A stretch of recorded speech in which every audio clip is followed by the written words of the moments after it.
한경사 13주차 첫 번째 수업 시작하겠습니다. 지난 시간에는 항해 운동으로서 의병 활동에 대해 살펴보았습니다. 이번 시간에는 항일 운동의 또 다른 차원인 애국 계몽 운동에 대해 살펴보도록 하겠습니다. 을사늑약을 전후하여 사회 진화론을 받아들인 개화파중에서 실력을 키워 실력 양성을 통해 국권을 회복하자는 움직임이 일어납니다. 이를 위해 학교를 설립하고 신문과 잡지를 발간하여 국민을 계몽하고 산업을 진흥시켜 경제적인 실력을 키우고자 하였습니다. 러일 전쟁 당시 일본은 토지를 약탈하기 위해 대한제국의 황무지 개간권을 요구하였습니다. 이에 관료와 유생들이 중심이 되어 보완회를 조직하고 이러한 요구를 좌절시키게 됩니다. 이후 보완회는 해산이 되었지만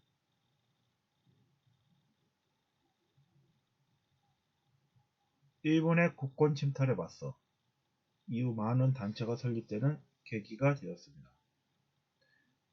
1905년 독립협회를 계승한 헌정연구회가 조직되었고 헌정연구회는 입헌체제를 수립하여 헌법 제정을 통한 부국강봉을 추구하였습니다. 또한 일진회를 강력하게 비판하였고 헌정연구회가 을사늑약 이후 해산이 되자 그 회원들이 중심이 되어 1906년 대한자강회를 조직하게 됩니다. 대한자강회는 전국에 지회를 두고 월보를 발행하는 한편 연설회를 개최하는 등 활발한 계몽 활동을 펼쳤습니다. 대한자강회는 고종의 강제퇴위에 대한 반대 운동을 벌이다 일제히에 강제로 해산이 됩니다.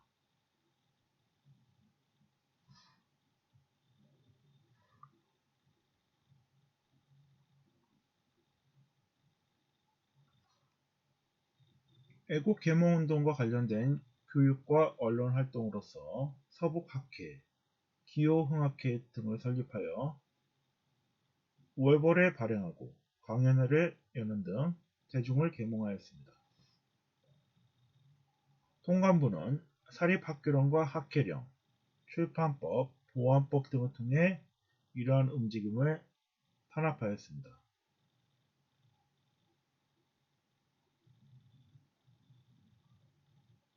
황성신문에서는 시일야 방송대국을 치러 을사늑약을 비판하였으며 대한매일신보는 일본의 침략 행위를 적극적으로 비판하였습니다. 이에 일본은 신문을 검열하고 신문지법을 제정하여 언론을 탄압하게 됩니다. 1907년 통감부의 억압에 심해지는 상황에서 안창호와 양기탑을 주도로 비밀 결사인 친민회가 조직됩니다. 친민회에는 국권회복과 공화정의 수립을 목표로 다양한 계층이 참여하였습니다.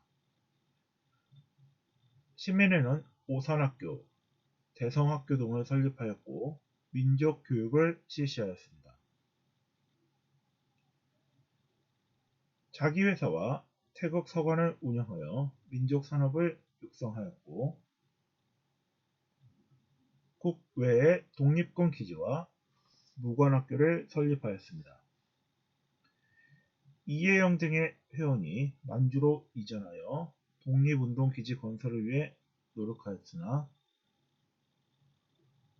일제가 조작한 105인 사건으로 인해 친민회는 와해되게 됩니다. 105인 사건은 일제가 황해도와 평안도 지방의 민족운동가를 대류지 총독 암살 모의 혐의로 조작하여 기소한 사건입니다.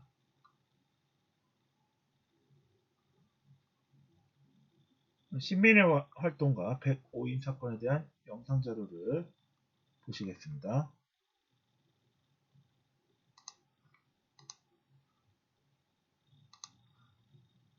안창호는 나 자신을 혁명하는 것으로 독립의 자격을 갖춘 민족이 될 수 있다고 믿었다. 안창호는 독립운동을 펼치기 위한 준비와 계획을 구상한다.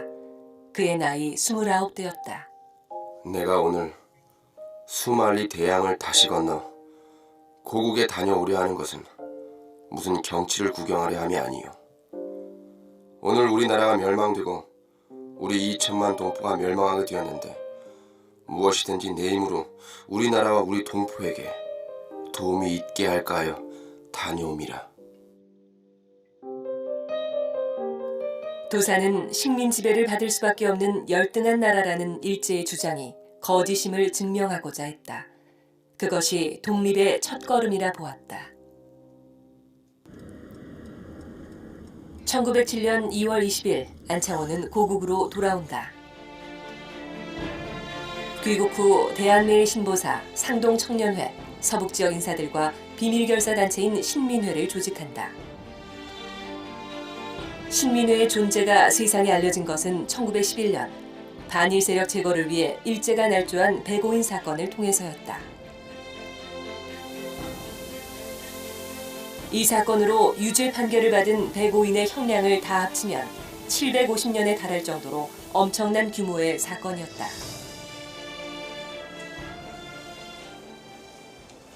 (1911년의) 백오인 사건은 일제강점기 35년 중 최대의 민족 탄압 사건의 하나였습니다. 사건의 연루자 대부분이 신민회 회원으로 밝혀지면서 비밀 결사 조직인 신민회의 실체가 드러납니다. 신민회가 지향하는 목적은 일제가 기록한 양기탁의 공판 진술 자료를 통해 확인할 수 있다. 신민의 목적이 무엇인가? 조선의 구습과 패단을 극복하고 백성들을 새로운 문명 사회로 이끌어 자유국가를 건설하는 것이다. 신민회는 백성이 아닌 새로운 국민을 주인으로 하는 새로운 나라 건설을 목표로 삼았다. 그것은 국민의 발견, 자유에 대한 갈망이었다. 도산이 꿈꾼 나라는 모든 국민이 주인이 되는 국민국가였다. 1905년 첫 아들을 얻은 안창호는 이름을 필립으로 짓는다. 소중한 것을 잃은 사람의 간절함이었다. 나라가 반드시 독립돼야 한다는 신념이었다. 1919년 3.1운동 이후에 만세 한번 불렀다고 임시정부가 생기는 게 아니라 바로 그러한 노력들 속에서 국민들 속의 틈에 서서히 파고 들어가는 거죠. 지향했던 이념이 무엇이었느냐. 그래서 사실상 이 공립협회나 공립협회가 발전이 돼서 만든 국민회나 이런 것들 신민회나 다 마찬가지로 명실공히 민주주의에 입각한 정치체계를 신국가로서 건설하고자 하는 국민국가 건설론의 일환이었다는 의미가 있죠.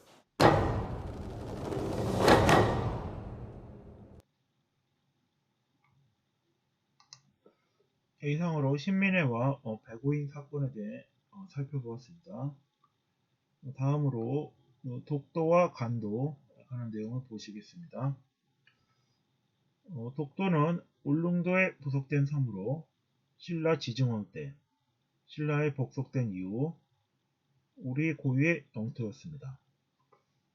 조선시대에는 세종실록 지리지와 팔도총도 등에서 조선의 영토임을 명확히 하였고 안용복이 활동으로 에도막보도 울릉도와 독도가 조선 영토임을 인정하였습니다.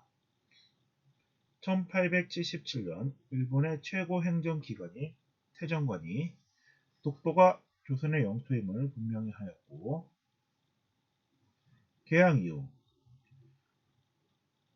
일본이 울릉도에 침입하는 일이 잦아지자 조선은 울릉도를 개척하기 시작합니다.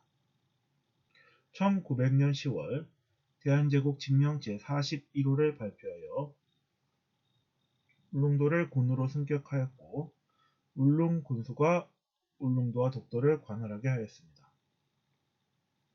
일본은 러일 전쟁 중 1905년 무주지 선점 논리로 독도를 불법 점령하게 됩니다.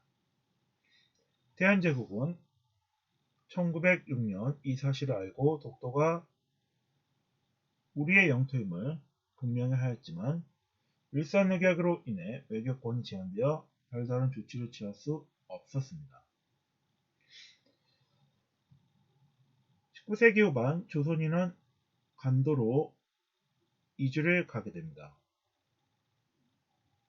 이에 청이 이주민들의 철수를 요구하면서 간도의 귀속 문제가 일어나게 됩니다.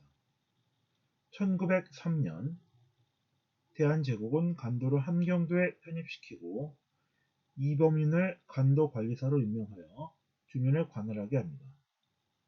그러나 을사늑약 이후 일본이 청과 간도 협약을 체결하여 남만주 철도 부설권, 탄광 채굴권 등을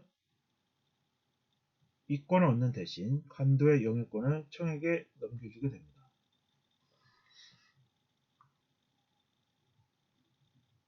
독도는 512년, 서기 512년 우상국에서 신라에 복속된 이후 1454년 세종실록 지리지에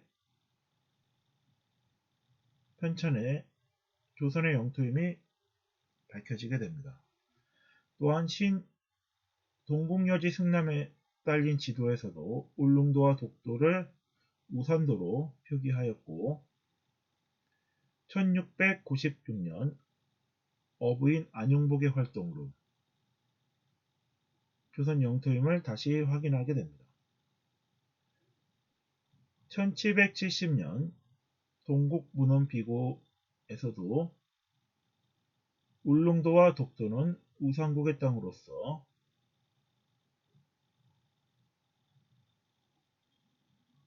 조선의 영토임을 명확히 하게 됩니다. 1870년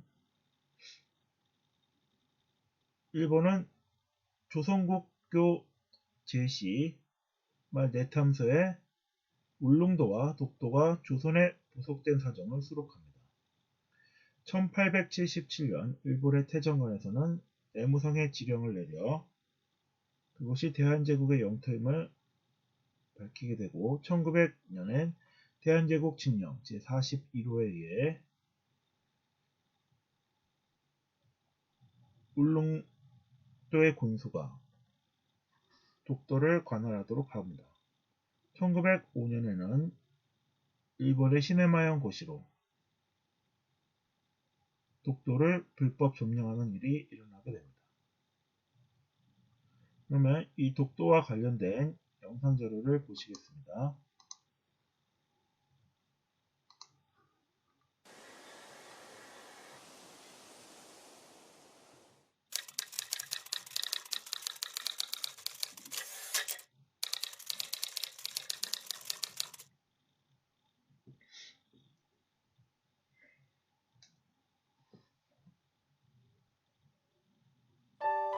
동해의 평화로운 우리 섬 독도.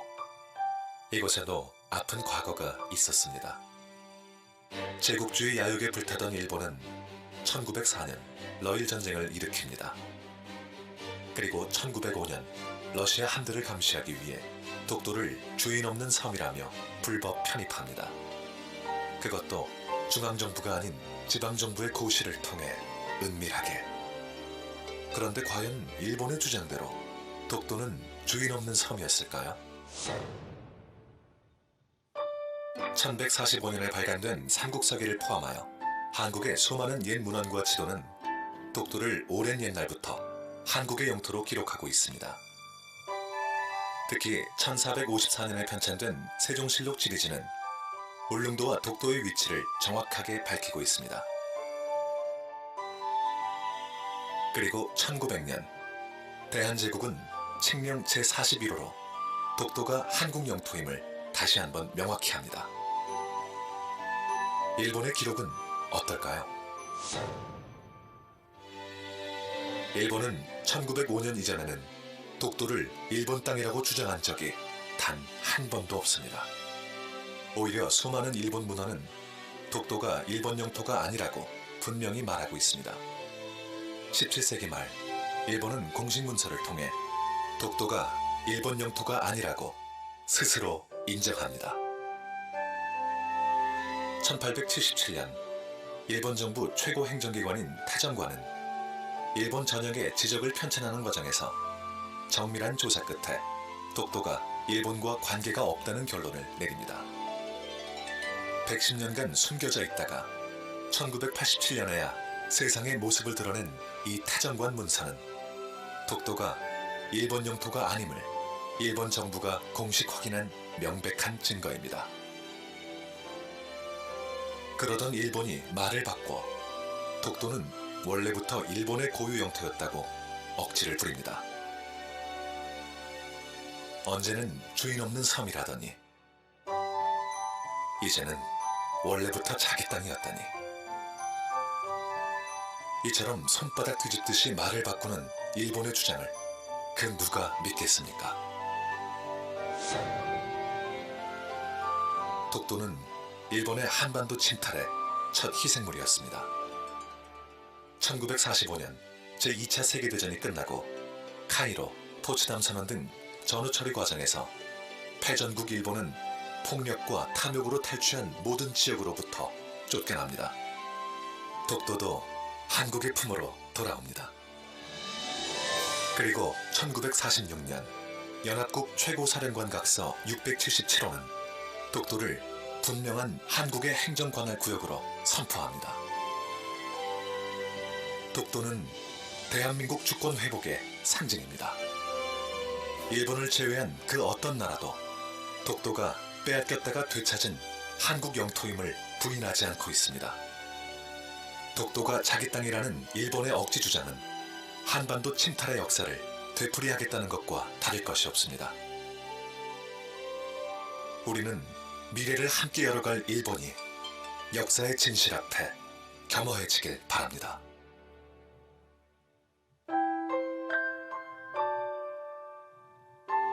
독도는 동해의 평화로운 우리 섬으로 영원히 남아있을 것입니다.